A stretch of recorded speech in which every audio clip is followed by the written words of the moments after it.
Hello, moi c'est Moji Origins et j'ai 2 jours pour confectionner une tenue pour un événement puissant sur le thème Black Excellence. Pause. En fait, la dame, elle a oublié qu'elle travaillait. Mais on va faire avec et je te montre tout ça. J-2 dans la réalité. En fait, je me rends compte que j'aurais vraiment pas le temps de faire une tenue complète. Donc, je me concentre sur un top et je dessine quelques croquis pendant ma pause. J'ai 2 modèles en tête parce que je voulais un effet très volumineux. On aime l'imposant chez Moji Origins. On passe déjà à J-1 parce que hier, les magasins étaient déjà fermés. Donc, avant de commencer mon poste, eh bien, je passe récupérer du tissu.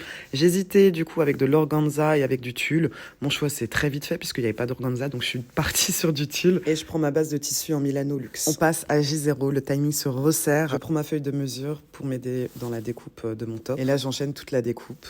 Je surfile le tout. Bref, une demi-heure plus tard, c'est déjà l'heure pour moi de partir et je reviendrai qu'à 14h30. Pour info, l'idéal, c'est de partir de chez moi à 18h. Bref, on n'y est pas du tout et en plus, j'ai encore des choses à faire. Donc, je continue, je m'occupe de tous les tulles et là, je vais commencer à faire le montage. Et donc, il fallait que je teste en fait le produit. Et là, tu vas me dire, mais pourquoi t'as pas pris un mannequin, Laetitia? Bah, parce que mon mannequin, il est pas à ma taille, donc je suis obligée de faire des tests sur moi. Bref, donc le montage est terminé. J'hésite encore à savoir est-ce que je mets vraiment les épaulettes en tulle ou pas.